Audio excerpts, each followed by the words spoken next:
Hello guys, welcome to Sai English Institute. This is your Manoj sir. Today we are going to study new chapter. Guys, आज हम पढ़ने वाले हैं lesson 7 in the country. इसे लिखा हुआ है सर W.H. डेविस जी ने. चलिए तो स्टार्ट करते हैं. पहले स्टेंजा. उससे पहले हम हर एक वर्ड की हिंदी यानी वोकैबुलरी को क्लियर करेंगे ताकि स्टेंजा अच्छी तरह से समझ में आ जाए. स्वीटेस्ट का मतलब होता है मधुरतम. वुड मतलब जंगल या वन. वाइड विथ केयर का मतलब होता है कोई व्यक्ति चिंता से पीला पड़ जाना या उसके चेहरे पर इतनी चिंता हो कि वो चेहरा सफ़ेद या पीला दिखने लगना. मसल्स वेस्टिंग का मतलब होता है अपनी शक्ति अपने बाहुबल का अपव्यय करना, बर्बाद करना, अपनी गुंडागर्दी दिखाना या अपनी शक्ति का गलत लोगों पर उपयोग गरीब निर्धनों पर करना. चलिए स्टार्ट करते हैं. यहाँ पर कवि ने वन और शहर के बीच तुलना बताई है और यहाँ बताने की कोशिश की है कि शहर की तुलना में वन यानी जंगल ज़्यादा सुखमय मधुरतम होता है. पहली लाइन देखिए स्टेंजा की. This life is sweetest in this wood, I hear no children cry for food. वो कहते हैं कि वनों का जीवन बड़ा ही मधुरमय और सुखमय है और मैं यहाँ किसी बच्चे को भोजन के लिए बिलखता हुआ रोता हुआ नहीं देखता. I see no woman white with care, no man with muscles wasting here. या नेक्स्ट लाइन में कहते हैं कि मैं यहाँ कोई भी औरत चिंता से परेशान होते हुए नहीं देखता और ना ही वो इतनी चिंताग्रस्त होती है कि वो चिंता में ही सूख जाती है, उसका चेहरा पीला पड़ जाता है. इसके अलावा ये कहते हैं कि यहाँ पर किसी व्यक्ति को मैंने बाहुबल का दुरुपयोग करते हुए नहीं देखा, बल्कि यहाँ हर व्यक्ति सुखद और प्रेम से रहता है. स्टेंजा सेकंड देखिए. पहले वोकैबुलरी क्लियर करेंगे. डाउट मतलब निसंदेह. सेल्फिश थिंग मतलब स्वत प्राण की बात. सफरिंग मतलब पीड़ित दुखित लोग.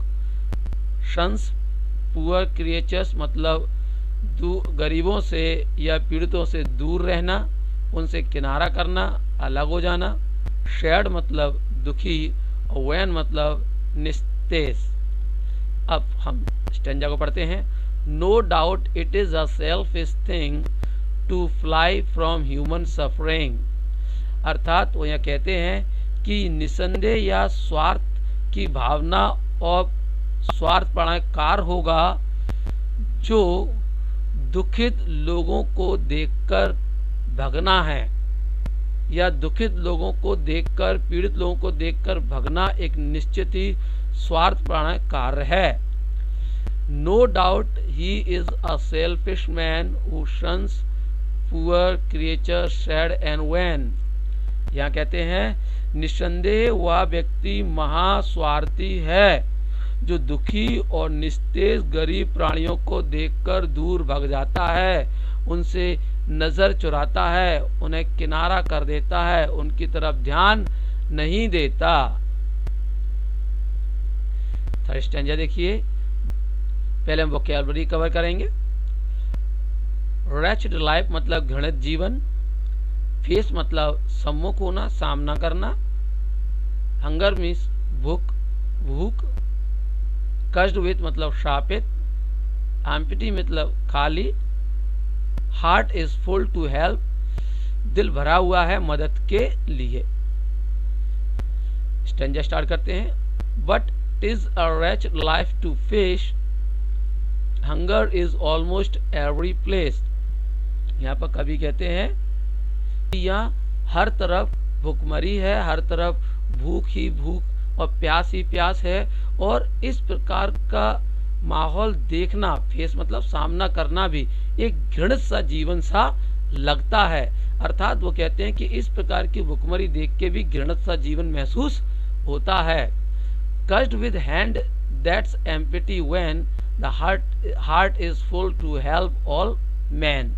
यहाँ वो कहते हैं कि अभिशप्त उस हाथ से है जो खाली है, अर्थात मेरा दिल तो उन लोगों की मदद के लिए भरा हुआ है, पर ये अभिशापित है, बड़ी दुख वाली बात है कि मेरे हाथ खाली हैं, जो उनकी मदद के लिए उठना चाहिए, लेकिन मैं क्या करूं, मेरा दिल तो उनकी मदद के लिए कर रहा है, पर मेरे हाथ खाली हैं, मैं देखकर भी उनकी मदद नहीं कर पा रहा हूं, और इस बात का उन्हें बड़ा ही दुख है। फोर्थ स्टैंजा देखिए, पहले वोकैबुलरी कवर करेंगे। एडमायर मतलब प्रशंसा करना, स्टेचू ग्रेट मतलब महान मूर्ति, स्टार मतलब भूख से मरना, होमलेस माइजरी मतलब बेसहारा बेघर पीड़ित लोग, इट्स फीट मतलब चरणों में, पार्क ग्रीन ट्री मतलब बाग के हरे भरे पेड़ पौधे, आरूप मतलब छत या छत्र छाया है। अब यहाँ कवि कहता है, can I admire the statue great when living man stars at its feet, अर्थात कवि कहना चाह रहे हैं यहाँ पर कि क्या मैं उस महान बड़ी बड़ी मूर्तियों की प्रशंसा करूं, उनकी वाहवाही करूं, जिनके ठीक चरणों के नीचे एक गरीब बिलखता हुआ व्यक्ति रो रहा होता है, भूख से तड़प रहा होता है और दम तोड़ रहा होता है, अर्थात जिनके कदमों, इन महान मूर्तियों के कदमों के नीचे कई सारे लोग भूख से तड़पते हुए मरते रहते हैं। नेक्स्ट लाइन में कहता है, can I admire the park's green tree are roof for homeless misery, वो कहते हैं क्या मैं उस पेड़ की प्रशंसा कर सकता हूँ जो वास्तव में उन बेसहारा बेघर लोगों के लिए एक छत का कार्य करता है, भले ही वो मूर्ति की तरह महान नहीं है, लेकिन फिर भी वो मूर्ति से ज्यादा महान इसलिए मूर्ति ज्यादा अच्छा है क्योंकि वो बेसहारा लोगों के लिए एक छत का काम करता है, एक रूप का काम करता है, उन्हें रात को, दोपहर को, शाम को एक छत्र छाया देता है और सोने की जगह भी देता है। तो यहाँ पर वो कहना चाह रहा है कि हे मानवो, तुम जो बड़ी बड़ी मूर्तियां बनाते हो, जिन पे करोड़ों अरबों रुपए खर्च करते हैं, उनकी अपेक्षा तो आप पेड़ या ग्रीन पार्क बना दें, ताकि वो किसी न किसी बेसहारा के लिए एक छत का कार्य तो करे, वो ज्यादा महान कार्य होगा जो पैसा आप मूर्तियों में लगा रहे हो उसकी तुलना में। चलिए नेक्स्ट क्वेश्चन देखते हैं बच्चों। इन नीड का मतलब होता है आवश्यकता में, जरूरत में है। हैव पावर का मतलब होता है सामर्थ्य रखना। हेल्प बाय डीड का मतलब होता है अपने कार्यों से मदद करना। चेयरफुलनेस मतलब होता है प्रसन्नता। और मस्ट डू मतलब अवश्य करना है, जरूर करना है, अवश्य करना ही है। चलिए प्रो कहता है कि when I see few man in deed I then have power to help by deed. यहाँ पर दो लाइन में कवि कह रहा है कि जब मैं जीवित व्यक्तियों को देखता हूँ कि वो बहुत ही आवश्यकता में है, जरूरत में है, उन्हें भोजन की जरूरत है, उन्हें प्रेम की जरूरत है, अपनेपन की जरूरत है, तब मैं पूरी कोशिश करता हूँ, पूरे सामर्थ्य के साथ, अपनी पूरी ऊर्जा के साथ उनकी मदद करने की कोशिश करता हूँ। नेक्स्ट लाइन में कवि कहता है, nor lose my cheerfulness in pity which I must do in every city. वो कहता है मेरी प्रसन्नता उस समय नहीं खोती जब मैं उन पर तरस खाता हूँ, और ऐसा मुझे करने में अच्छा लगता है क्योंकि मैं उनकी मदद पूरे शिद्दत से करना चाहता हूँ, और ऐसा मैं एक शहर में नहीं अपितु मैं हर शहर में, एवरी सिटी में ऐसा निश्चित करता हूँ। नेक्स्ट टर्म देखिए बच्चों, पहले वोकैबुलरी। सफरिंग फेसेस मतलब दुखी चेहरे, पीड़ित लोग। ग्रेट प्लेसेस मतलब महान स्थान यानी बड़े बड़े शहर। स्टेयर्स मतलब टकटकी लगाकर देखना या अजीब तरीके से घूरना। बिहाइंड मी मतलब मेरे पीछे होता है। और क्रीप ग्रोन और शाही का मतलब होता है कराहना, आहें भरना, और कराहते हुए या आहें भरते हुए रेंगना। अब स्टेंजा में देखिए, for when I am in those great places I see thousand suffering faces.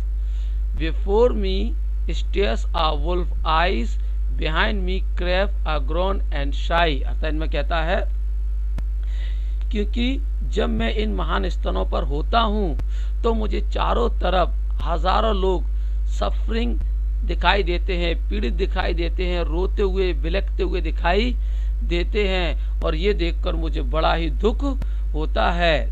आगे कहते हैं मेरे सामने घूरती हैं एक क्रूर निगाहें जो मुझसे मेरी मदद की गुहार लगाती हैं, और जब मैं उनकी मदद करता हूं तो मुझे सुकून मिलता है, लेकिन जब मैं जाता हूं तो मेरे पीछे रेंगती हैं दर्द भरी आहें कराहें, और जो मुझे बहुत दर्द देती हैं। तो माय डियर स्टूडेंट, इस प्रकार से हमारे पूरे चैप्टर के स्टैंजा फिनिश हो गए। अब इसकी थोड़ी समरी कर लेते हैं।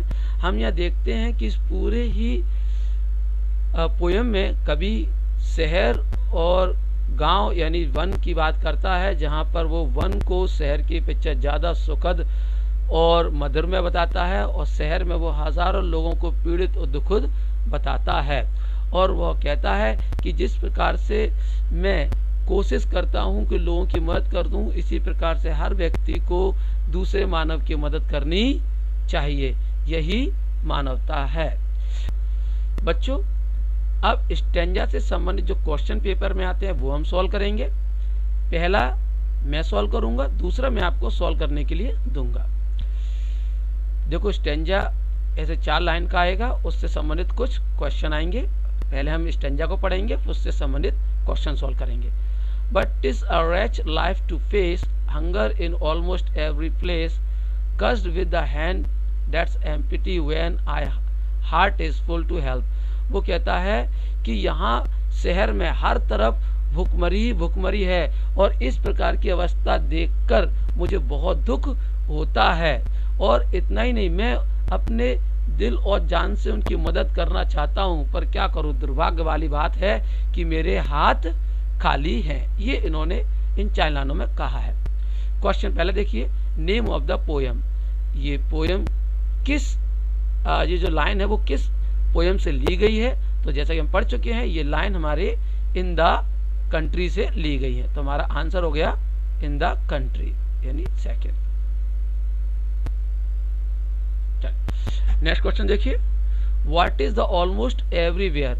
हर जगह क्या फैला हुआ है? तो आप देख सकते हैं कि यहाँ लिखा हुआ है हर जगह हंगर, ऑलमोस्ट एवरी प्लेस। तो यहाँ पर हंगर मतलब भूख फैली हुई है, तो यहाँ यही पूछा गया है कि हर जगह क्या फैला हुआ। तो हमारा आंसर हो गया थर्ड, हंगर। हंगर मतलब भूख। अब देखिए नेक्स्ट थर्ड क्वेश्चन है कि about which place the poet speaking. जो कवि है वो किस स्थानों की बात कर रहा है? तो हम कह सकते हैं कि वह लगभग हर शहर की बात कर रहा है, यानी हम ये शॉर्ट फॉर्म में देंगे कि कवि शहर की बात कर रहा है। इस प्रकार से हमारा आंसर हो जाएगा the poet is speaking about the city. I am sure आपको समझ में आ गया होगा बच्चों।